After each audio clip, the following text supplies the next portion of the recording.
Hello and welcome back to my channel. If you're new here, my name is Diana and I'm connecting the dots between different areas of the spiritual and the healing journey, and I'm basically sharing everything that helped me heal in the last 8 years. Today's topic is very big. It's not just a part of generational healing, it's part of healing the individual and the collective. Because what we are going to talk about today is the mother wound.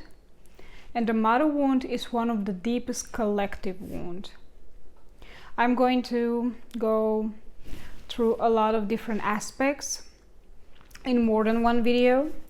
And maybe next time I will share with you something that I'm very excited about. And this is a guide specifically designed for pregnant women and mothers, and this is designed in a way that you can help your child and yourself also, but it's designed in a way that can help you build a very balanced root chakra for your baby.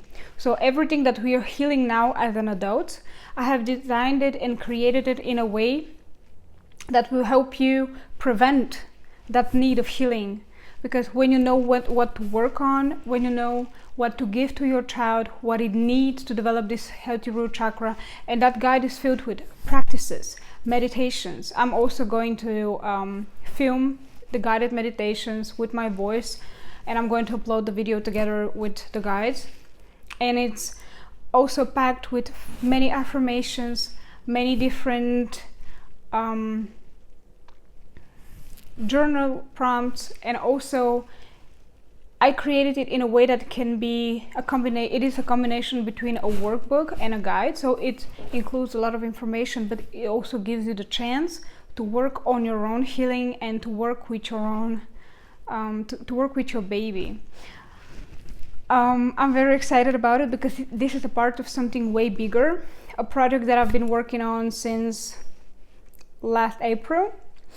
And I have put so much work and love in it. And this sequence is also part of this huge project, because I wanted people to be able to watch the videos, which are for free on YouTube. And I will give you the resource if you want to work on a deeper level, to go and work with a whole program, including so many different aspects that I'm also covering in the videos.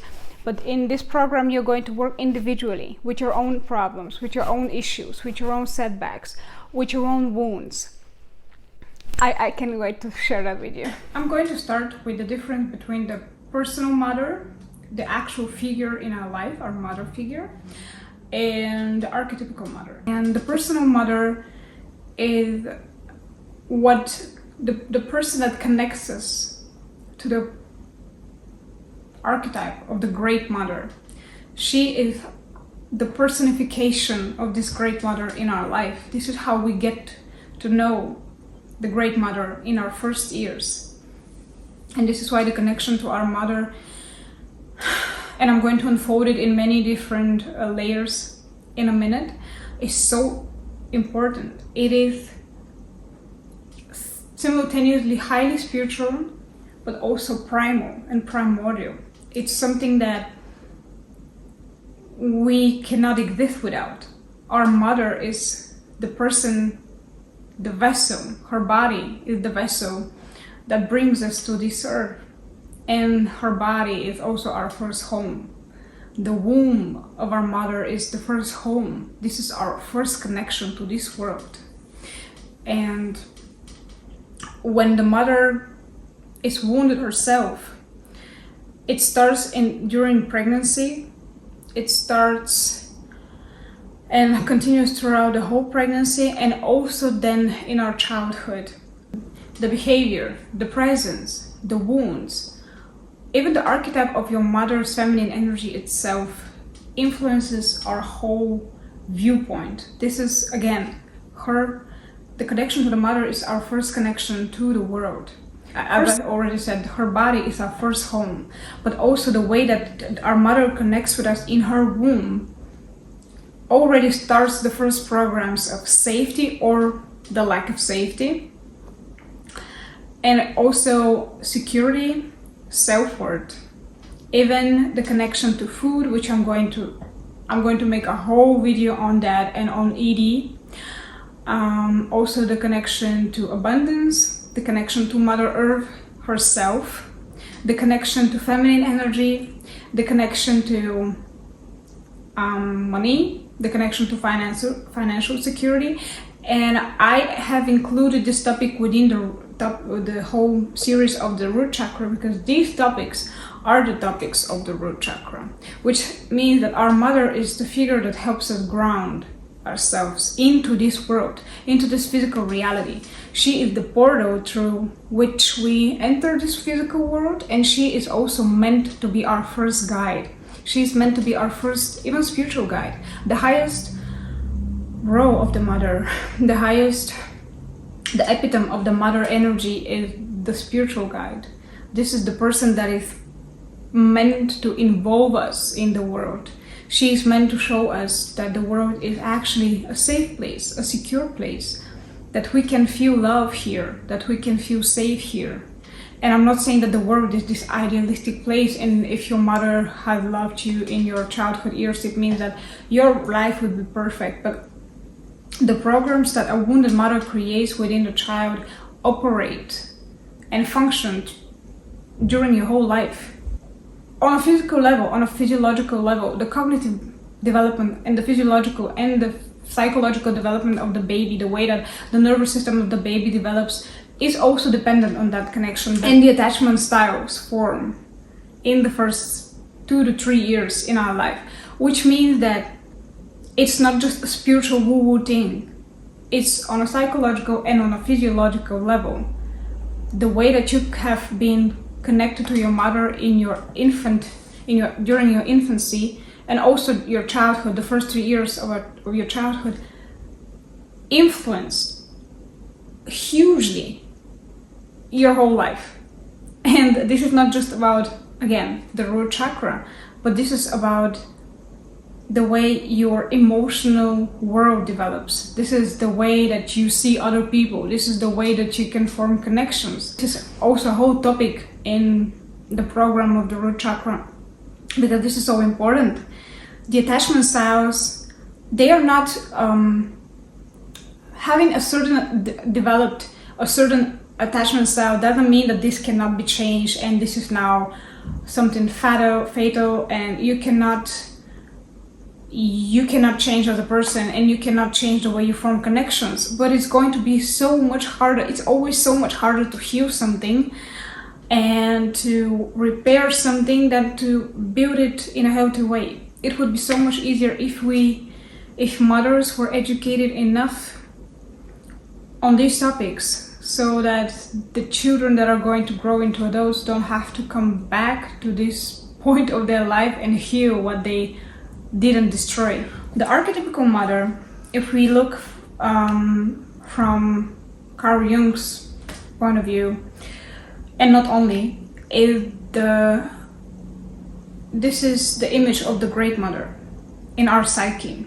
This is the source of nourishment, connection. This is the source of emotional fulfillment, also transformation. This is basically the divine feminine, but in her mother aspect. And we have the light mother and the dark mother. And you can see that archetype in all cultures around the world, in so many different varieties and forms and shapes. We have the whole Greek mythology. We have the Roman mythology with so many goddesses which represent different aspects of the feminine psyche, and they are deities themselves. We also have Eastern traditional spiritual teachings. We have so many. The dark mother represented again by Kali, and also, for example, by Sekhmet. We have also the dark feminine energy and the archetype of the crone, Baba Yaga. And there are so many different varieties of the representation and the interpretation of these archetypical energies. And they are not just archetypical energies. And Lilith, how could I forget her? They are not just archetypical energies, they are also deities. And they are energies that a lot of people around the world work with. And one of my favorite energies to work with is and the most terrifying is the crone, the dark mother, which is in her mature aspect. She is going to teach you or eat you. And this is what I love so much about her. And she's going to reject you if you are superficial, if you're not ready, if you are there to just use the knowledge that she's going to give you as a badge for your ego, as something to misuse. She's not going to allow you to misuse that. On this journey, something that I really want to emphasize on is that we are not going to blame our mother. This is not meant to point fingers and tell you are wounded because your mother was a bad mother. Because again, as I've repeated in the previous videos on generational healing, these women, a lot of them had no choice, they had no resources, they had no knowledge, they had no chance to develop, they had no chance to become women and mothers. Because to be a mother, again, is a very sacred and very honorable role in this world. Many women are not ready to be mothers, to be the first protector, guide, and the source of love of a child. A lot of even the way our world and society operates nowadays doesn't provide the necessary conditions for a mother to be a good mother, because you need to send your child to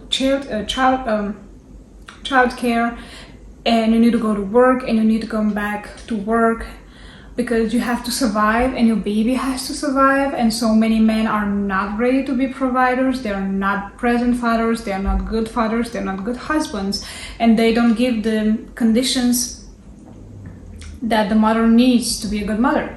Ideally actually, we have a providing father who creates all of the conditions on a physical level, food, he provides with money, security, safety, protection, and the mother can entirely dedicate her whole energy and love and attention and spiritual energy and resources into the child in these 3 first years that are crucial for every child development. And the highest purpose of a mother is to install and to secure the connection between the child and source, and to make sure that children initially have connection to source. So the task, the main task, the most important task of the mother is to make sure that that thread between source and the child remains untouched, that the child doesn't receive programming from this world that breaks that bond, which happens, unfortunately. The mother wound is created when our mother is not mature, emotionally mature. In the worst case, she is even abusive. She might be neglectful, she might be absent, she might be emotionally cold and distant, even physically unable to take care of the child, not paying attention to the child's needs. And attunement is so necessary for the child's healthy development.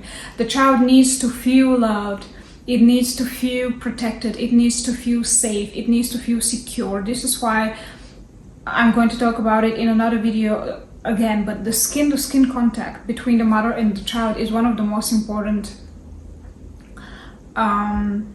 factors for building that bond. And when we go back to the root chakra, the skin is related to the root chakra, and not only that, but touch is the when the mother touches and feeds the baby, her body releases oxytocin, and this is not only this happy hormone, but it also creates bond, an emotional bond. It helps the mother with postpartum depression, and it helps the child to feel safe. And again, coming back to the root, and again, the root chakra is also related to material resources. Our mother is our first material resource. She is the great mother in our first years and days of our life, because she provides with nourishment physically and emotionally. She also feeds us. Breastfeeding is a miracle. It's absolutely divine, and I have just dedicated a whole chapter in the guide and the workbook because it is absolutely divine. And every woman must be proud when she breastfeeds. She must feel that how holy and how special and divine that moment of breastfeeding is. Your body is literally able to not only be a vessel for life and a portal for life and the first home of a soul, of a whole soul coming into this earth to start their new lifetime. And I'm emphasizing on that because it's so overlooked. It's like something mundane. Yeah, you get pregnant, you give birth. It's such a holy, divine process. Another soul comes here. We must welcome it. We have lost that. A soul that comes into this world must be welcomed. And the way that childbirth happens nowadays is also another topic for another video, but women must be protected and guided during childbirth by other women. And the child must be welcomed, must be honored. It must feel that this is also how we form self-worth and how we feel belonging to this world. A child that doesn't feel welcomed, especially by the mother. For example, the mother's too anxious, the mother doesn't want the child, the mother doesn't feel that she's ready to be a mother, she doesn't want, but for example, society, she feels the pressure from society or from her own family or from her own fears, and she wants to have a child just to have a child and to be a good member of society. This is when she internally doesn't truly on a soulful level welcome the child. She feels forced and the child feels that. And when the mother is too young or too undeveloped or too afraid to be a mother or she's not in the right conditions or the father is not safe for the mother, and she feels that all of that influences the baby. Literally on a physical level, I already mentioned that in a previous video, but our mother's pregnancy and even our grandmother's pregnancy influence the way that our genes are influenced and also our emotional development, because that information is stored on a cellular level.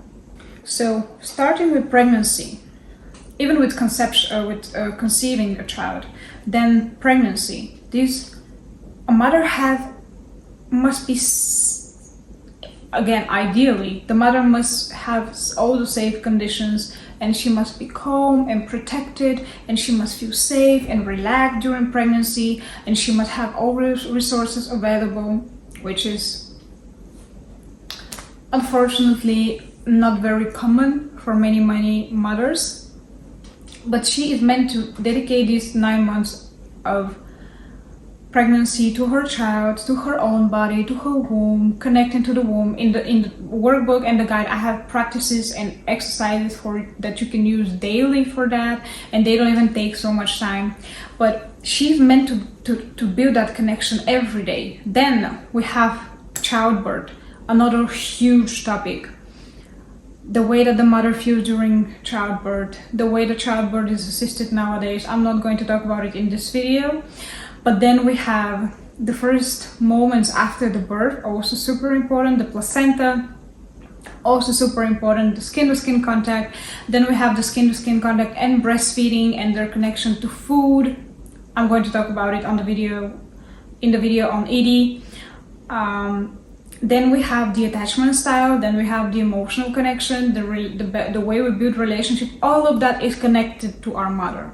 Then in the first 7 years of our childhood, we are again so easily influenced, and we are wired to survive, because our survival and our basic physical needs and also emotional needs are dependent completely on our caregivers, which means that we are going to do everything that we could in order to feel safe, loved, and that might mean us abandoning and rejecting ourselves in order to gain the mother and the father also, but the caregiver's approval, the safety. First and most important, your nervous system is wired to keep you safe and alive. So emotional neglect, emotional absence, rejection, it is a threat to your survival in your childhood. This is how your nervous system perceives it. And I'm going to upload a video on people pleasing in the next maybe few weeks, because I already have it, but it's a very low quality, so I might film it again. But I'm talking about it in this video as well.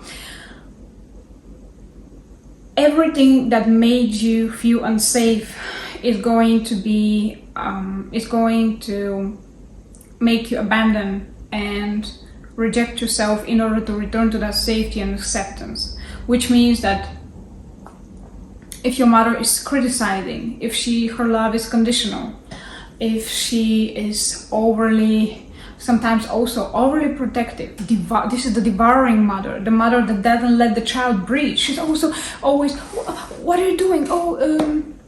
Wear the jacket, do the thing, do this. She doesn't let the child breathe and live and have any tiny drop of independence.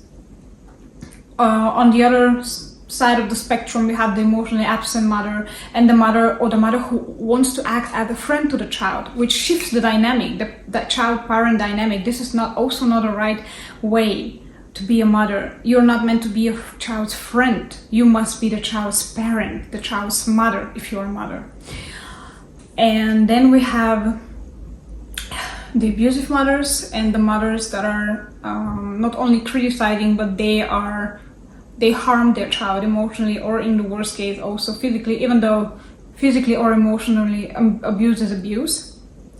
And the way that the mother talks to the child is ingrained in the child's subconsciousness. Also, the way that the mother talks to herself, the mother's inner talk, and this is why healing before having children is so important. Not becoming the perfect version of yourself, the highest version, but healing, being aware of your wounds, so you don't project it onto your child.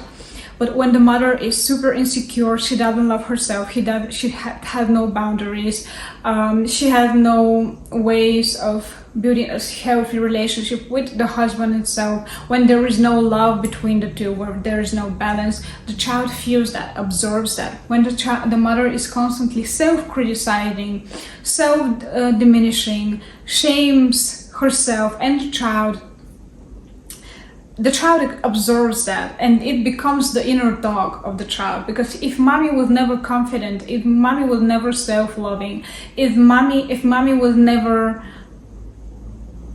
accepting of herself, if mommy was never free, if mommy was never authentic, if she was never wild, if she was never expressive, how could the baby do that? How could the child do that? How could I do that? When I talk about ED, I'm going to talk specifically on this programs and belief systems, because the mother can deeply sever the connection between the child and life, the connection between the child and others, the connection between child and food.